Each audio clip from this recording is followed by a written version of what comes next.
Fala, Rafa. Tá me ouvindo bem? Eu não te ouço. Eu não te ouço.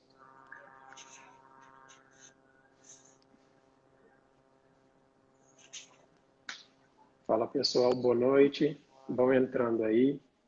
A gente vai ajustando as coisas aqui e já já a gente começa. Agora sim.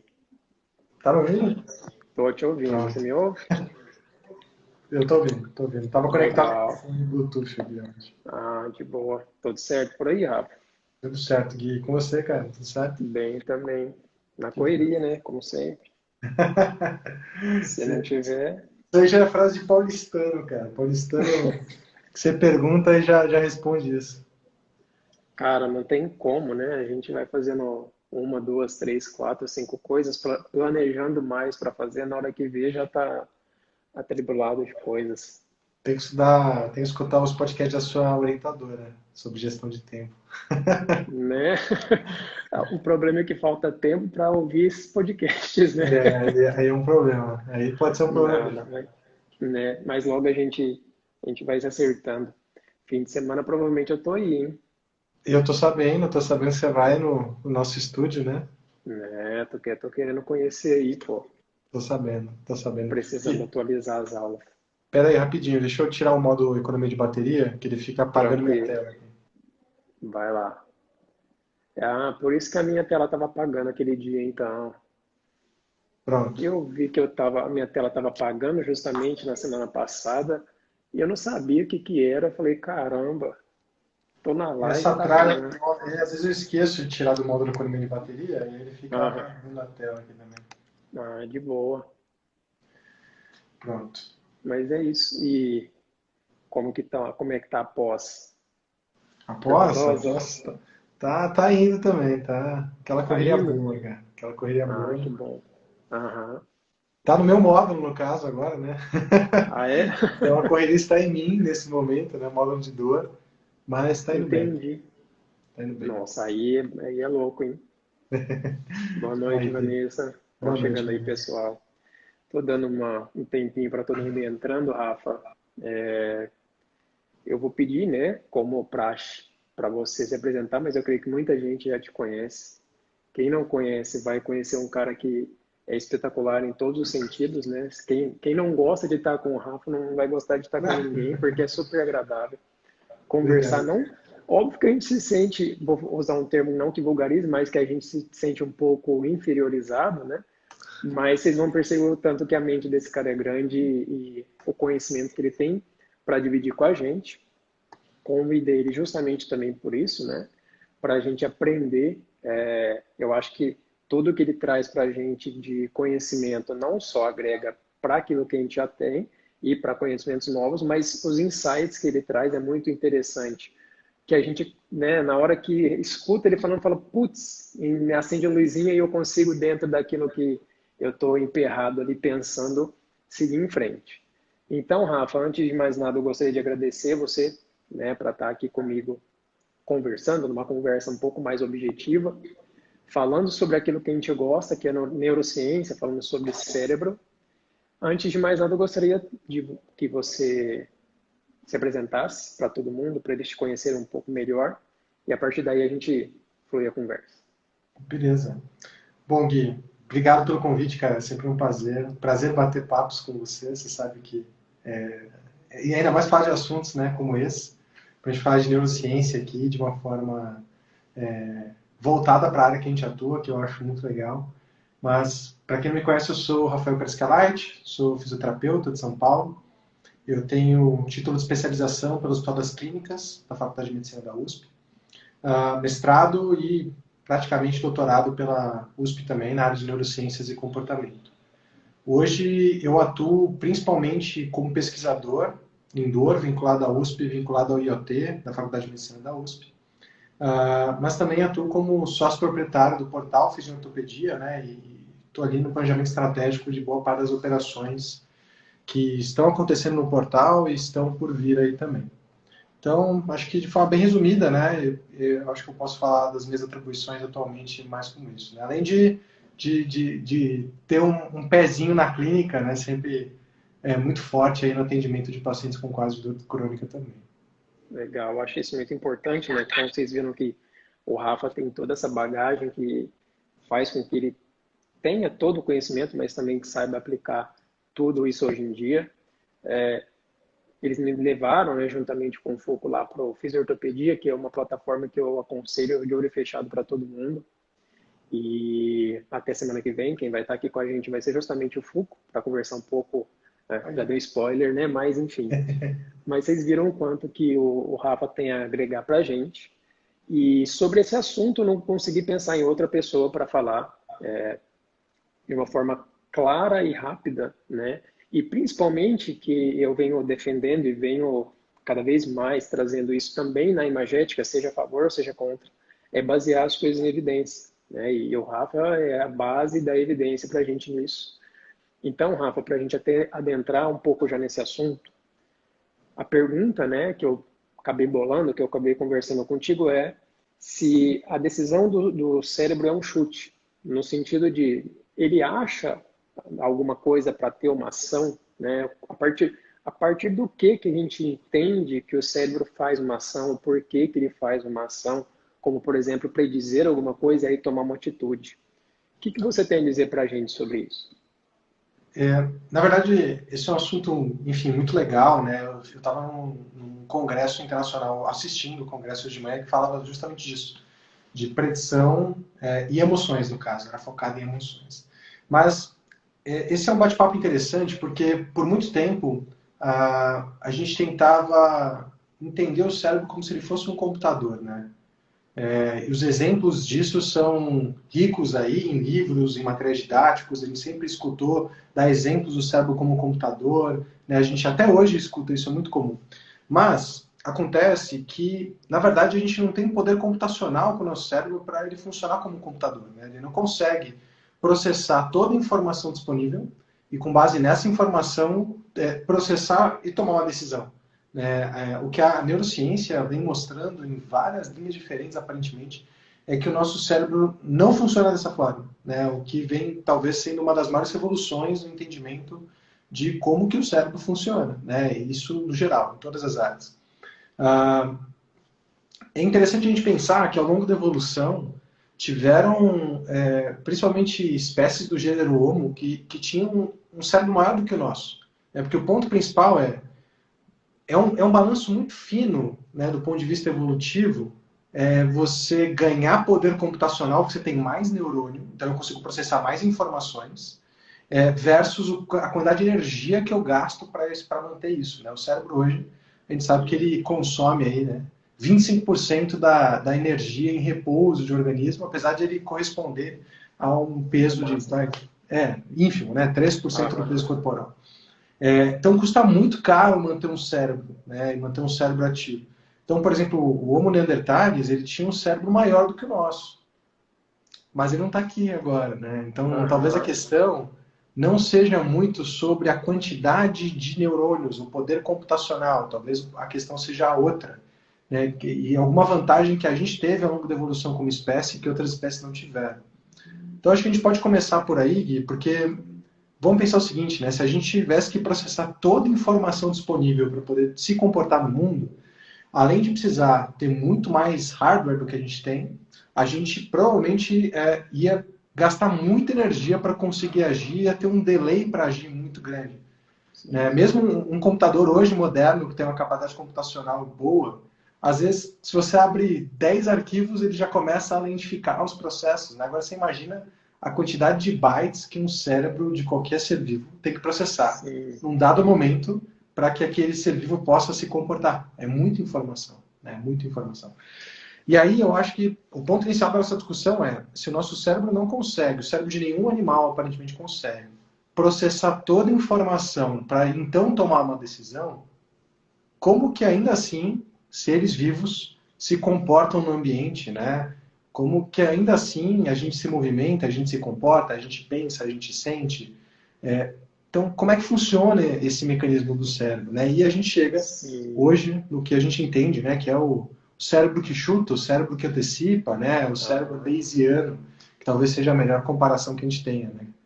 Certo. Eu penso muito Quando você começou, né, a dar algumas aulas e falar justamente, até o seu curso que eu participei umas 2, 3 vezes, sobre isso, me vinha muito na cabeça assim, vamos colocar uma situação hipotética, mas que acontecia muito comigo, né? Para uma decisão, para eu entender alguma coisa, eu queria ter muita certeza sobre algo. Visto que na mesma situação outras pessoas não tinham tanta necessidade de ter certeza sobre aquela opinião, ação ou situação.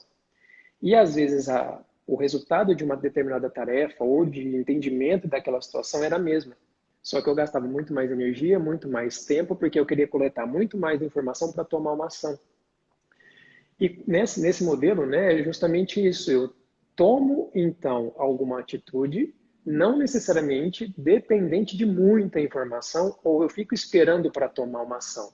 Seria mais ou menos isso que o cérebro faz? Na verdade, a gente tende a humanizar as coisas, né? Os animais não humanos, inclusive o nosso cérebro. E a gente tem um viés de achar que o racional, o nosso cognitivo, é responsável por muito mais coisa do que a gente gostaria de admitir, né? Sim. Mas a verdade é que o Homo sapiens sapiens é muito bom de agir e depois inventar uma história convincente do porquê a gente agiu. A gente é Aham. muito bom em fazer isso, né? A neurociência tem mostrado que boa parte do nosso comportamento, né, do que a gente faz, do que a gente pensa e faz, na verdade, é muito mais implícito do que a gente gostaria de pensar até alguns anos atrás, né? E até a questão do livre-arbítrio vem sendo bem questionada hoje pela neurociência, né? Porque tem vários estudos mostrando que antes da gente ter consciência de uma decisão, aparentemente é possível predizer o que a pessoa vai decidir por padrões de ativação neuronal em áreas subcorticais. Ou seja, de alguma forma eu acho que eu tomei uma decisão, mas foi meu cérebro que tomou por mim. Então, Aham. de alguma forma, a gente tem livre-arbítrio, mas não como a gente pensa, né? Aquele marinheiro, aquele capitão dentro da cabeça tomando decisões, né? Essa analogia de um ser humano racional e consciente, né? E super pensativo, que processa todas as informações e toma decisão. Esse homem, homo econômicos, né? É uma imagem Aham. que foi derrubada pela ciência, assim, principalmente pela Sim. neurociência. Então, na verdade, o que a literatura no geral tem trazido para a gente, em toda a neurociência, é que o cérebro parece funcionar de uma forma muito parecida com, de novo, um preditor estatístico, um software estatístico, vamos falar assim. Sim. A gente Sim. pode usar a visão como exemplo, né? Se a gente parar para Aham. pensar no nosso órgão visual, que por acaso é a área da ciência que mais tem estudo, né, nessa área que a gente chama de predictive coding, que é esse modo de funcionamento Sim. preditivo do cérebro, na visão a gente consegue pensar uma coisa: poxa, o nosso olho é um sensor horroroso, um sistema de lentes que pega as informações e cruza dali, cruza daqui, reflete ao contrário na retina. A gente tem pouquíssimas células que de fato dão uma visão para a gente de precisão, né? Os fotoreceptores correspondem a só 1% da mácula da retina. E mesmo assim, mesmo com essa quantidade minúscula de informações horrorosas, nosso cérebro de alguma forma consegue criar um ambiente super vivo para a gente visual. Sim. E a gente vê muito claramente esse cérebro funcionando quando a gente cai numa ilusão, né? Se a gente coloca ilusões aqui, as pessoas caem em ilusões de profundidade, caem em ilusões de cor, justamente porque o cérebro está com base em poucas informações, chutando e criando uma percepção para a gente, né? E só interrompendo, como você diz no curso, por mais que você tente, você não consegue sair dela, né? Exato, principalmente quando a gente entra em processamentos que são mais implícitos, né? A visão, por exemplo, é um desses. Aham. Essa criação, a gente pode, obviamente, influenciar isso em alguns níveis por expectativa, etc., mas ela, em grande parte, é inconsciente, né? Isso é uma coisa até interessante da gente pensar, né? Porque, de alguma forma, vamos pensar que a gente gasta 2/3 do neocórtex para processar a visão. E a gente tem um sensor que, na realidade, se a gente fosse projetar um copy and paste do que a gente poderia tirar da informação que é coletada pela retina, seria aquela imagem pixelada horrorosa de uma televisão Aham. antiga, assim, com Aham. interferência, né? Mas, Aham. de Sem alguma forma, bombril. o nosso cérebro consegue criar uma imagem em cima disso, né? A gente tem aqueles Sim, sim. conceitos filosóficos do tipo, será que existe cor, de fato? Aham. Existe cor nos objetos, né? Ou, na verdade, os objetos têm uma capacidade de refletir comprimentos de onda? E ainda vou mais além. Eu estou, né, estudando algumas coisas de memória justamente por conta da imagética. E existem vários questionamentos a respeito, por exemplo, das testemunhas visuais, com Sim. relação a memórias passadas sendo alteradas ou o relato vamos dizer, das testemunhas mudam ao longo do tempo, possivelmente porque parte daquela memória não é a realidade, sim uma criação, né? E tem uma coisa das memórias também, né, Gui? A gente hoje entende que, de novo, por entender que o cérebro não é um computador, a gente entende Aham. que as coisas não são armazenadas como um arquivo de Word, por exemplo, né? Na verdade, alguma coisa é armazenada, né, e o cérebro é feito por neurônios e células da glia, então é um padrão de neurônios conectados em alguma área que vai depender de como aquela memória foi formada, né? E o ponto é, cada vez que você acessa a memória, essa rede de neurônios ela é reconstruída. E esse é um dos motivos principais porque memórias normalmente são imprecisas, porque cada vez que você sugestiona alguém a lembrar de algo, o que acaba acontecendo é que essa pessoa reconstrói aquela rede sináptica e quando ela tentar acessar de novo, Uhum. ela pode estar diferente, né? Mas acho que o ponto principal, e na verdade a área de inferência perceptual recorre muito a esses exemplos, né? De novo, é a gente voltar para as ilusões, porque se a gente for pensar friamente sobre o que existe de fato no mundo real, Uhum. com pequenos exemplos mentais, né, fica muito fácil de entender o que talvez o cérebro esteja fazendo. Por exemplo, a cor que eu estava falando. Né? Aham. Se a gente pegar um tomate, o tomate é vermelho no mundo real? Existe cor no mundo real? A questão é, se você perguntar para Homo sapiens na maioria, a gente vai falar que é vermelho. Se você perguntar para um daltônico, ele vai falar que é outra cor. Mas se uma É. tartaruga pudesse falar, ela, por algum motivo, ela pudesse falar, que não fosse uma tartaruga ninja, né? Uhum. Ela ia falar que era outra cor, porque tartarugas têm 8 tipos de cones diferentes. Então nós temos uma Totalmente visão diferente. tricromata, né? E a gente já tem uma complexidade de cor. Imagina uma tartaruga com 8 tipos de cores, ou de cones, né? Então Justamente. a questão é, a cor não existe no mundo, né, de verdade. Os objetos só conseguem refletir um comprimento de onda. E o nosso cérebro projeta a cor de volta no objeto. Aí, audição, por exemplo, né? Aquela velho exemplo, assim. Se uma árvore cair num vale, Aham. existe som. Se não tiver nenhum ser vivo naquele vale, existe som. Fora as árvores, né? Se não ser vivo com um Aham. aparato auditivo, quer dizer. Aham. Sim. É justamente questionável por conta disso, né? Dessa É, questão de quem vai talvez produzir ou quem vai ter essa interpretação, digamos assim, de algo que talvez não tenha, não que não tenha interpretação, mas que não foi produzido, né? perfeito, Gui. Eu acho que esse que é o ponto, que assim, porque é tão natural pra gente, a gente cai no erro de entender que as coisas que a gente percebe, elas existem naturalmente no mundo real. E o que a gente não entende é que, na verdade, essas coisas são produzidas por uma interação entre um ser biológico com um aparato sensorial e um cérebro e o Sim. ambiente. Então, por exemplo, se cair uma árvore num vale hoje e não tiver nenhum ser vivo com aparato auditivo, não existe som. Existe, na verdade, ondas de partículas de ar chocando. Não existe som. O som é um produto de um cérebro biológico, qualquer um, Sim. né, que tem um aparelho auditivo. Sim. Não existe cor se não existir um sistema visual embutido no cérebro. Não existe olfato se não existir um bulbo olfativo que está embutido num sistema nervoso que consegue criar aquela experiência. E não existe dor se não existir, né, um sistema noceptivo embutido num cérebro que consegue projetar a dor de volta no corpo. E aí eu faço uma pausa, mesmo não querendo fazer essa pausa, porque eu gosto muito de te ouvir nessa linha de raciocínio, mas na dor, principalmente, é que eu tento, tanto nas aulas, explicar para quem está, né, fazendo ali papel de aluno, quanto para o paciente, é justamente entender, em certas situações, né, de uma forma mais fácil até dele entender, em que tem o mesmo tipo de estímulo e não tem a resposta, talvez porque aquele estímulo não é o que gere a resposta é outra coisa, igual nesse caso que você disse. Se é um produto do cérebro, ele não está relacionado diretamente ao, vou falar aqui, estímulo, Isso. porque o estímulo não é necessariamente o causador, né? Não é dentro dos estudos em que tem lá falando sobre sensação, É diferente de percepção, porque percepção depende de um estímulo que é captado para gerar um tipo de sensação. Não é a sensação que é captada. Então, né, nessa explicação de não é porque esse estímulo acaba por provocar, às vezes, uma sensação ou a dor que é a causa. Ele pode estar relacionado, né? Perfeito. E o interessante, Gui, é que isso não é só para dor, né? De novo, para cada...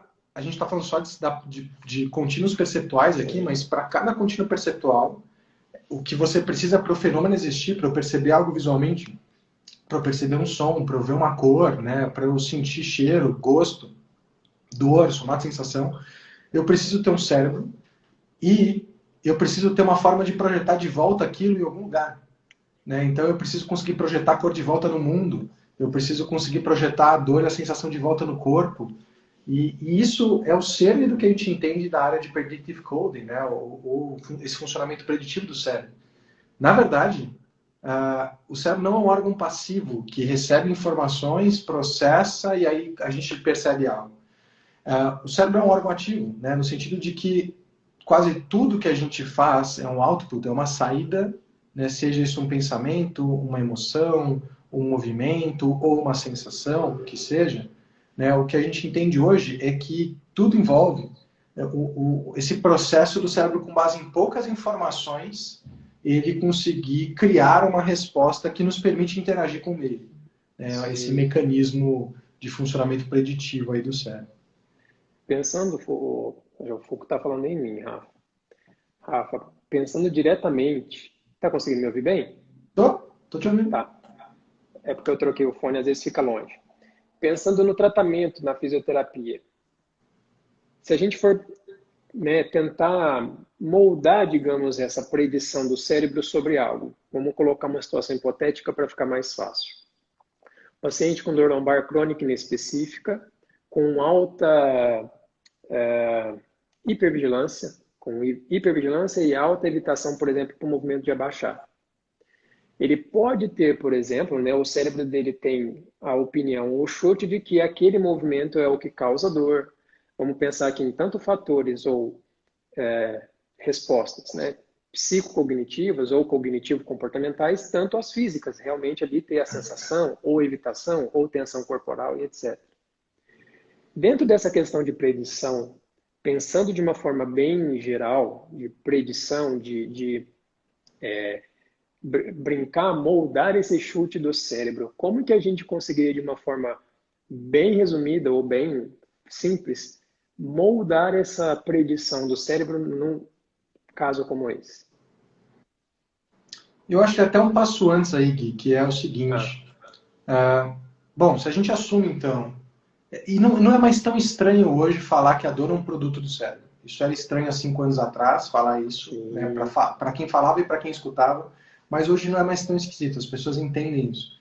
O que a gente tem que entender é que se a gente assume, né, que a dor é um produto, ou seja, ela não é uma representação direta de uma sensação ou de uma ativação sensorial, é um processamento complexo de vários fatores que produz aquele produto, a gente tem que assumir que as outras coisas também são produtos. De novo, pensamento, emoção, movimento, comportamento, isso também são produtos, né? E, de novo, o Homo sapiens é excelente em inventar explicações depois que as coisas acontecem. E a gente se comportar e falar, eu fiz isso por causa daquilo, por causa disso. Na verdade, isso é uma história. Uma parte das vezes é uma história que a gente cria, que a gente acredita, mas que não representa o motivo pelo qual a gente sentiu ou fez aquilo de fato, né? Isso é um viés cognitivo nosso. Mas o ponto é, se a gente entende que a dor é um produto, a gente tem que entender primeiro qual é a função evolutiva disso. Né? Por que tem um sistema, né, que não sinaliza a lesão, como a gente entende na definição de dor, mas que sinaliza coisas que podem parecer lesão? Por que isso foi selecionado ao longo da evolução? Se a gente parar para pensar, existe, principalmente para redes de percepção de proteção, existe um significado adaptativo, né, de você sinalizar coisas em excesso. Do tipo assim, vamos pensar um exemplo ruim, tá? Mas se você estiver andando na floresta, resvalar o olho ali num cipó, achar que é uma cobra e fugir, isso não tem nenhum malefício.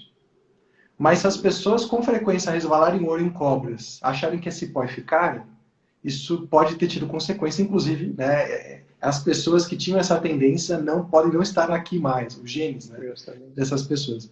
Então, todas as percepções ou as redes de defesa, elas tendem a ser aversivas e elas tendem a ser normalmente mais, como é que eu posso dizer, mais facilmente generalizadas para coisas que não necessariamente representam exatamente aquilo que é perigoso, né? Medo, por exemplo, ou dor, sinalizam coisas que vão além, né, de coisas que de fato ameaçam, situações ou eventos que de fato são ameaçadores.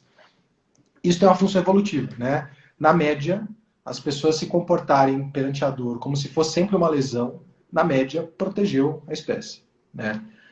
Aí o ponto bom, a gente tem vários mecanismos, já que a dor não representa lesão, a gente tem vários mecanismos que podem facilitar a sua ocorrência mesmo no sistema sadio. Por exemplo, se eu for tomar uma injeção agora, a injeção não é um bom exemplo no momento, porque as pessoas querem tomar injeção.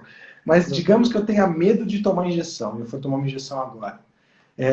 Bom, tudo que vai acontecer antes de eu tomar a injeção, né, da enfermeira preparando a agulha, preparando a seringa, né, dela vindo e se aproximando, limpando minha pele, se aproximando de mim com a agulha, o filetinho de sangue que vai sair, eu vendo a agulha entrar, tudo isso no sistema sadio facilita a ativação da rede neural que faz eu sentir dor, uma vez que existe nocicepção.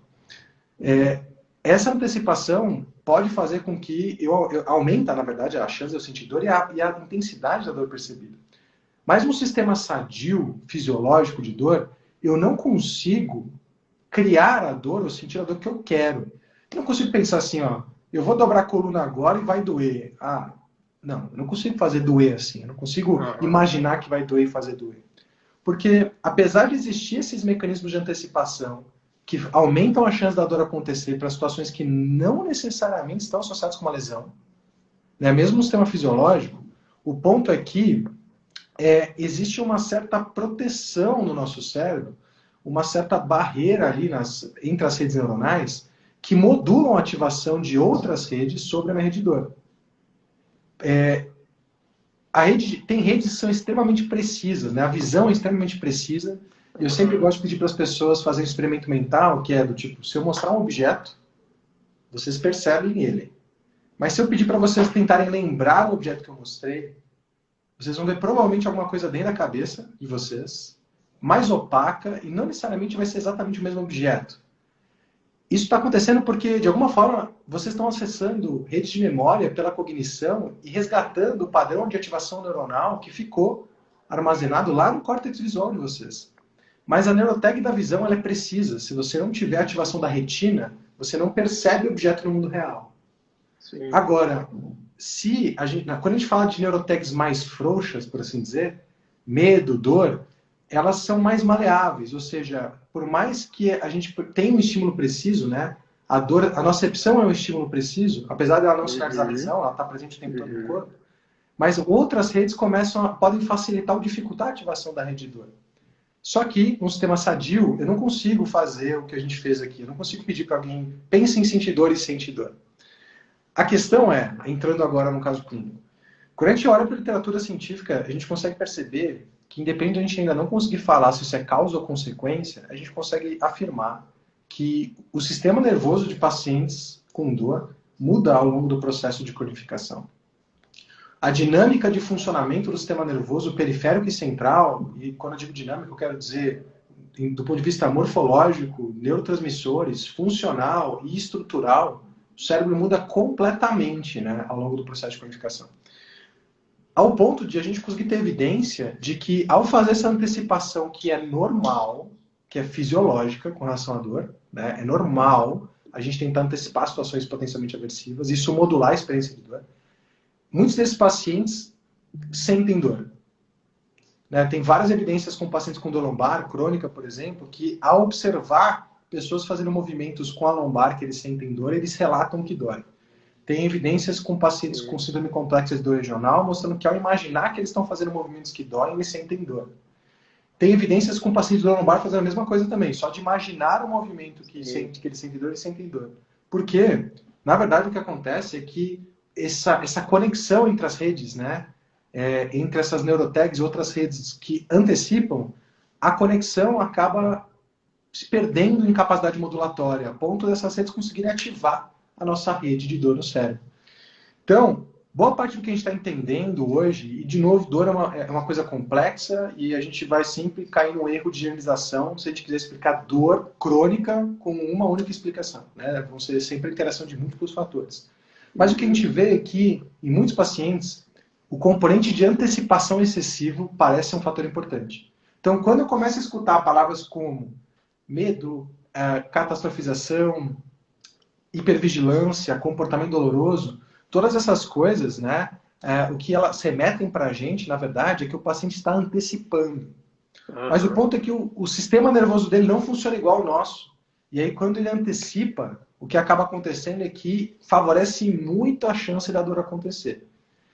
E aí vira muitas vezes uma autoprofecia, né?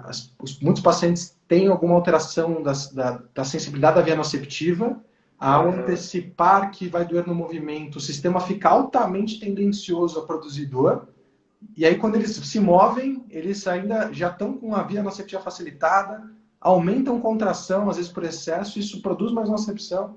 Então, é aquela velha premissa, né? Porque dói no movimento não quer dizer que o movimento é a causa da dor, mas o movimento é um excelente lugar para rolar essa antecipação, né?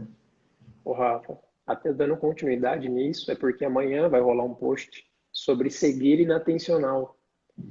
E a cegueira inatencional tem um pouco disso, em que a pessoa perde, né, por conta da atenção, do direcionamento da atenção, do foco, ela perde o que é captado numa cena, mesmo tendo, né, a quantidade ou intenção, digamos ali, do cérebro de ver alguma coisa. Mesmo a visão sendo tão potente e específica, né? Justamente porque existem outros fatores, outros processamentos, como, por exemplo, o cognitivo, como outras áreas do cérebro, que podem se sobrepor, mesmo que tenha aquela captação. E eu estava até estudando essa questão justamente da visão dos córtices, né, que tem,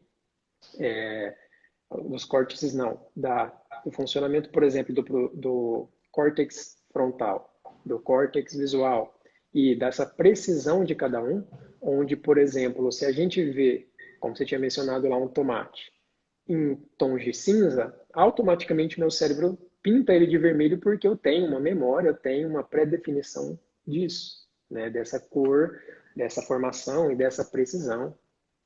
E como até o Dr. Hirata, né, mencionou sobre a dor, que se você tenta provocar com o mesmo estímulo e tem outras reações, é porque, de novo, não é aquele estímulo que aparentemente é o causador, é o influente, existem outros fatores muito mais potentes. A gente tem visto cada vez mais os fatores, eu posso chamar, Rafa, de secundários ou de diretamente cognitivo-comportamentais sendo mais influentes até do que os biológicos? Gui, eu tenho até um certo receio em usar a palavra biopsicossocial, porque a nossa mente humana ela é categórica, né? E aí a gente tende a raciocinar de forma linear, assim, quase que natural, né? Duas coisas que, além de contar histórias e acreditar nelas, o ser humano é muito bom em estabelecer causa e efeito de uma forma muito fácil. Então, eu tenho cautela em usar o termo biopsicossocial. Eu prefiro a palavra multidimensional porque isso é o nosso modelo vigente, né? E é uma coisa interessante porque um bom modelo teórico não é uma questão de concordar ou discordar dele, né? O modelo teórico, ou como se pesquisa mecanismo, como as coisas funcionam, funciona da seguinte forma. A comunidade científica ela faz uma explicação, uma proposta de uma explicação de como a coisa acontece. Isso não quer dizer que ela seja verdade, só quer dizer que a gente, para avançar, alguém precisa falar, é assim que funciona. E ao falar que é assim que funciona, vem várias premissas que têm que ser investigadas para verificar se aquilo funciona daquele jeito ou não. Isso é um bom modelo. Um bom modelo é um modelo que pode ser testado. O que é um mau modelo? Um mau modelo é aquele que não é testável, né? A pseudociência não quer dizer que algo não funciona. Quer dizer que algo não é testável do ponto de vista da sua explicação. Tanto que a medicina tradicional chinesa é pseudocientífica e eu posso ter evidências de eficácia da acupuntura para alguns desfechos. Tudo bem? Só que eu não posso explicar o efeito da acupuntura através da medicina tradicional chinesa porque ela não é testável pelo processo científico. Então, nesse sentido, um bom modelo é um modelo testado. E a gente teve vários modelos ao longo da história que tentaram explicar como que a dor funcionava, por exemplo. Um dos modelos, né, talvez o que foi por mais tempo aceito pela comunidade científica, foi chamado, né, de modelo da especificidade. Ele foi proposto, né, mais ou menos ali depois de Descartes, foi proposto por um médico árabe, né, muito famoso, que eu não vou me arriscar pronunciar o nome dele aqui, porque eu vou errar, mas a ideia é de que dor era equivalente à ativação sensorial. E isso foi investigado, e quando na medida, né, no boom da fisiologia do século XIX, ali, quando começaram a descobrir os nociceptores e os tratos sensoriais, que foram chamados de tratos nociceptivos, a comunidade científica adorou, assim, caiu matando e entendeu que, então, nossa, dor é igual à ativação sensorial. Mas, desde 1965, quando foi proposto o modelo, né, da teoria das comportas, né, que é um modelo, na verdade ela surgiu para mudar um pouco o paradigma, no sentido de que ela começou a propor que, olha, não dá para explicar a dor com base em especificidade. A dor não é específica. Né? Ela não é específica porque não é uma relação simples de estímulo-resposta. E eles propuseram ali uma coisa que foi falseada ao longo dos anos. A teoria dos comportas foi completamente falseada. Mas o ponto é que, na tentativa de investigar as premissas dela, os pesquisadores da área avançaram com a ciência da dor. E hoje a gente entende a complexidade desse sistema, que funciona de forma hierárquica, então a gente vai ter, ao mesmo tempo, várias áreas de níveis diferentes do sistema nervoso trabalhando, e em paralelo, ao mesmo tempo. Né? E isso é a complexidade, é aí que está a multidimensionalidade da dor. Então, eu dei essa introdução para falar que eu tenho dificuldade de falar que um fator é mais importante do que o outro, porque, na verdade, o sistema ele funciona de forma hierárquica e paralela. Eu acho que depende para qual desfecho. Se você for falar de população como um todo, com dor, o que a gente consegue afirmar hoje é que fatores cognitivos e comportamentais parecem ser melhores preditores para falar quem vai continuar tendo dor dali a um ano, do que fatores ditos biológicos. Nisso eu entendo que talvez a gente esteja falando de estrutura, a gente esteja falando, né, de, enfim, até sensibilidade periférica ali, ou presença de anormalidades, ou lesão. Eu entendo o biológico como isso, porque para mim tudo é biológico. Sim. Né? Não, de novo, não existe psicológico sem o bio, é um construto do cérebro, não existe social sem o cérebro. Né? Eu preciso de cérebros interagindo para ter o social.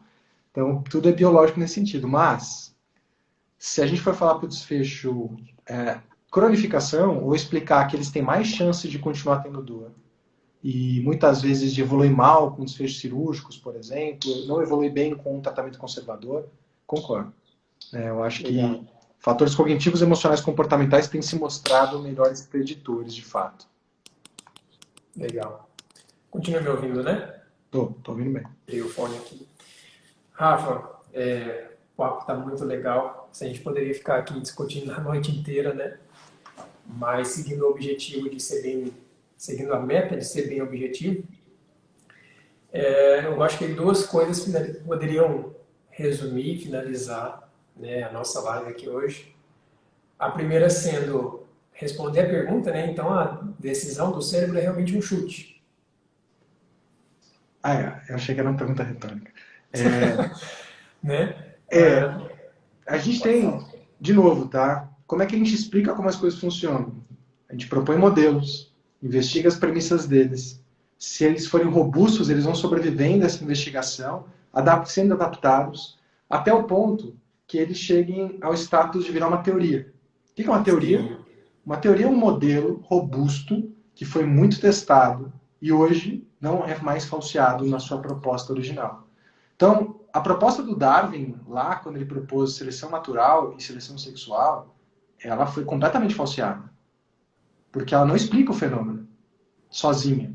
Certo. Precisaram ter várias adaptações ao longo de 2 séculos para a gente chegar no que a gente chama hoje de teoria sintética da evolução, que incorpora princípios de seleção natural e sexual com ou transmissão de nicho, epigenética, genética, o entendimento de como funciona o pool populacional, né, o entendimento da dinâmica das populações. Então, a teoria sintética da evolução hoje é uma teoria. Ela ganhou o título de teoria.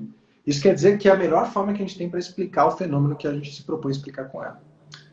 Bom, dito isso, a gente tem teorias para falar sobre o funcionamento do cérebro. E tem várias teorias, não várias, mas assim, temos teorias que explicam de uma forma muito robusta, aparentemente, o funcionamento dele. Uma, talvez, das principais teorias hoje, elas vão ter vários nomes, dependendo da literatura que você bebe, mas uma das principais é chamada de Free Energy Principle. E ela traz que e a gente vai encontrar correlatos em todas as áreas que você investigar a neurociência, de movimento, comportamento, emoção, sensação, né? Qualquer correlato que você for ver, a gente vai encontrar o mesmo princípio com nomes diferentes. O cérebro, aparentemente, de novo, né, pelo que a gente entende hoje, ele de fato não é um órgão passivo que só reproduz aquilo que foi captado pelos sensores.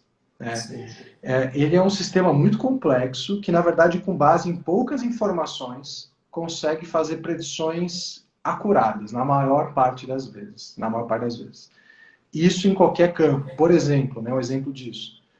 Se você pegar dois grupos, em um grupo você botar as pessoas para fazerem HIIT, e outro grupo você deixa elas tranquilonas lá. Depois de meia hora você bota esses dois grupos para falar com uma pessoa do sexo oposto atraente. E vão pensar que assim, esses estudos controlam pelo gênero, né? O grupo que fez o HIIT 30 minutos antes tem muito mais probabilidade de se falar ao final da entrevista que se sentiu atraído sexualmente pelo entrevistador. Por quê? Porque o nível de atividade basal, no noradrenérgico comentado, que fica pelo exercício, essa interocepção, naquele contexto, é entendido pelo cérebro como atração sexual. Se você fizer a mesma coisa e botar as pessoas em situações de altura, o grupo que fez exercício antes fala que sentiu medo mais facilmente. Se você botar a mesma situação e colocar dois homens fazendo uma atividade competitiva na presença de uma mulher, o grupo que fez exercício antes, os homens que fizeram exercício antes vão relatar raiva com mais facilidade do que o que não fez. Porque, na verdade, assim como a dor é um chute do cérebro num contexto, né, nossa percepção sozinha não é um explicador, ela é um produto contextual, e vão ter vários momentos onde existe lesão e a pessoa não tem dor, e outros momentos onde não há lesão e dói, né, a pessoa sente, o indivíduo sente dor, o organismo sente dor. A gente também vai ter isso para quase qualquer outro ponto, assim, qualquer outra saída, né, para emoções, para movimento, para, enfim, qualquer outra coisa. Então, nesse sentido, qual que parece a vantagem humana, né, a vantagem dos sapiens? A gente tem 86 bilhões de neurônios, graças a Suzana Herculano, nós sabemos esse número com exatidão, né? Não são 100 bilhões, são 86, em média. Cada neurônio no Homo sapiens sapiens faz aparentemente 10 mil conexões sinápticas entre si, o que dá um número maior de sinapses no cérebro do que estrelas no universo conhecido. E a grande qualidade do nosso cérebro, aparentemente, é o número de neurônios que a gente tem no neocórtex, especialmente no córtex pré-frontal. Se você for olhar proporcionalmente com outras espécies, nós somos a espécie que mais tem neurônio, uma quantidade maior de corpos de neurônios ali. Isso dá para a gente uma capacidade de conseguir, de novo, é isso que dá essa capacidade, de conseguir, com poucas informações, fazer muitas associações e conseguir chutar. Legal. E na maior parte das vezes, fazer com que esse chute, e isso foi a evolução que deu pra gente, que esse chute seja muito próximo da realidade. Legal. A gente pode não enxergar dessa forma, mas aí a gente sempre deve lembrar do besouro, né, o besouro marrom australiano. Não sei se você sabe dessa história. Acho que não. Nas aulas de inferência, todo mundo fala de inferência perceptual, dá esse exemplo, né? Tem um besouro que ele quase foi extinto em 3 anos na Austrália. E ele só encontrado na Austrália, no deserto da Austrália. Pelo seguinte, o macho, ele usa informações muito esparsas de cor, né, da fêmea para procurar fêmeas para se reproduzir. Tão esparsas que os machos começaram a buscar garrafas de cerveja que eram jogadas no deserto, né, que eram marrons, da cor deles, e eles tentavam se reproduzir com as garrafas. E aparentemente eles preferiam as garrafas que eram maiores do que as fêmeas. E isso quase levou essa espécie à extinção. O que eu quero dizer com isso? A gente não evoluiu para perceber as coisas como elas são na realidade. A gente evoluiu para perceber as coisas de um jeito que favorece fitness. Que favorece a gente conseguir se comportar no meio. Para o besouro, ele não precisa perceber que é outro besouro fêmea. É algo marrom. Certo. Para a gente de novo tem dificuldade de falar sobre isso porque outros homo sapiens enxergam a mesma coisa, mas não existe cor no ambiente, não existe som na realidade. A dor é um produto do cérebro projetado de volta no corpo, né? E na verdade esse universo perceptual que a gente percebe, né, Essa complexidade perceptual é um produto do cérebro, a gente consegue mapear até a área que isso acontece. Né? Isso acontece na área de relações vispaciais do córtex parieto-occipital direito, na maior parte dos Homo sapiens. A mesma área que, quando lesionada, gera hemionegligência e síndrome de Usher. Então, a gente constrói esse modelo de avatar de eu sou eu, você, e esse mundo à nossa volta, e é isso que a gente usa como interface para poder agir rápido no mundo. E tanto isso é mutável. Se você me der uma raquete agora, eu começo a sentir que meu corpo tem extensão da raquete. Se eu entrar num carro, o meu corpo parece ser o carro. Se eu entrar no avião, é do tamanho do avião. E isso, na verdade, é só o cérebro mudando o que ele entende como corpo. Sim. Tanto que a gente cai na ilusão da mão de borracha. Né? Então, esse é o nosso entendimento atual. Né? O cérebro, de fato, ele funciona muito mais como um preditor estatístico com base em poucas informações, predizendo coisas complexas para a gente poder interagir com o ambiente de uma forma rápida, do que como um computador que capta muita informação da realidade, processa e aí deixa a gente ver a realidade. A realidade como a gente vê não é provavelmente a realidade como ela existe na Matrix. Né? Legal, Rafa. Acho que esses insights, né, trazem para a gente muita clareza sobre justamente o funcionamento que a gente precisa saber do cérebro. Não só para a gente entender, mas depois para a gente também efetuar algumas, por exemplo, né, tomadas de decisão com os pacientes, quando a gente vai querer mudar algo que o paciente, por exemplo, tenha que fazer, e etc. Rafa, antes só de terminar, eu gostaria de te agradecer de novo para estar disponibilizando seu tempo, seu grande conhecimento com a gente, nos ensinando sobre esses assuntos sobre neurociência, né? E além, obviamente, da fisiortopedia, o que você indicaria, que insight você traria para a gente aprender um pouco mais a respeito desses assuntos? Neurociência é um campo à parte, né? E hoje eu vejo, no momento, falar sobre neurociência. Mas a gente tem que sempre tomar muito cuidado com o conhecimento de mecanismo, né? Existe um viés humano chamado confiança por coerência, onde a gente sente que algo é verdade, a gente sente que aquilo é verdade porque faz sentido. E a explicação da vez que faz sentido normalmente está no cérebro, né? Então a gente tem que tomar um certo cuidado com essa extrapolação da neurociência. Mas o ponto esse conhecimento hoje está disponível em vários lugares. Assim, de forma análoga ao genoma, nós temos o projeto Conectome Humano hoje, que é um projeto de 20 anos mundial, cujo objetivo é mapear as redes cerebrais. Né? E se vocês digitarem The Human Connectome no Google, vocês vão achar o site do projeto Conectome Humano. Eles dão muita informação legal sobre o desenvolvimento das redes. Uma parte das revistas, né, hoje de excelência, trazem consigo áreas de neurociência específicas. Né? A Nature tem a Nature Neuroscience. Né? Você vai encontrar em várias das revistas que falam sobre ciência, áreas específicas sobre neurociência só mesmo. Mas eu acho que, então, hoje está fácil a gente estudar sobre, né? Você vai encontrar literatura, assuntos sobre, mas a minha cautela é sempre essa, assim, cuidado sempre com o estudo de mecanismo, porque ele nos vislumbra, faz sentido na sua complexidade, a gente é bom em acreditar em histórias, de novo, Homo sapiens são ótimos nisso, e a gente tem que sempre entender a função do conhecimento de mecanismo, né? A função do conhecimento de mecanismo, a função de um bom modelo, de uma boa teoria, não é a gente pensar assim, se o cérebro funciona assim, logo na minha prática eu vou fazer desse jeito. Esse é o erro. É o erro que fez as abordagens, quase todas da nossa área, serem propostas como foram, né? A função de boas pesquisas de mecanismo, de bons modelos e teorias, é levantar hipóteses. Hipóteses para serem testadas por estudos clínicos, que têm uma alta probabilidade de estar no caminho certo. Né? As hipóteses nascem ao acaso com 90% de chance de estarem erradas. Elas têm uma baixa probabilidade pré-teste. Né? Vide o que aconteceu com o Covid. Metade das coisas tinha uma baixa probabilidade de achar alguma coisa e não achamos de fato muita coisa. Né? A maior parte delas. Mas quando você tem uma teoria robusta nas costas, o que acontece é que você levanta hipóteses muito melhores. E aí, talvez, olhando para o mecanismo, a gente começa a levantar hipóteses clínicas. Do tipo, será que se essa via de antecipação existe, eu não posso usar a antecipação dentro da cabeça da própria pessoa para que a gente possa ensiná-la caminhos diferentes de projetar isso? Pode, isso é chamado de imagética, tem um cara que manja muito disso aqui, né? E tem várias pesquisas hoje clínicas comprovando seu efeito. Será que eu não consigo enviesar essa antecipação através de tais mecanismos cognitivos? Provavelmente consegue, e hoje nós temos abordagens evidenciadas que mostram que parece que sim.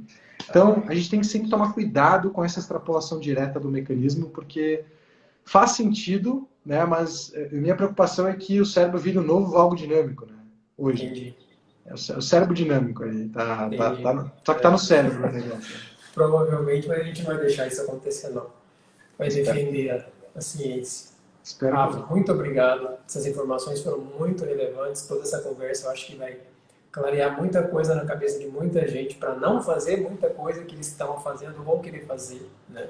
E saber onde pegar melhor, tanto não só o conteúdo, né, mas também onde pegar esse conteúdo para aplicar no dia a dia, justamente porque, como cada vez mais a gente vem estudando o cérebro, entender que a gente não pode vulgarizar ele, né?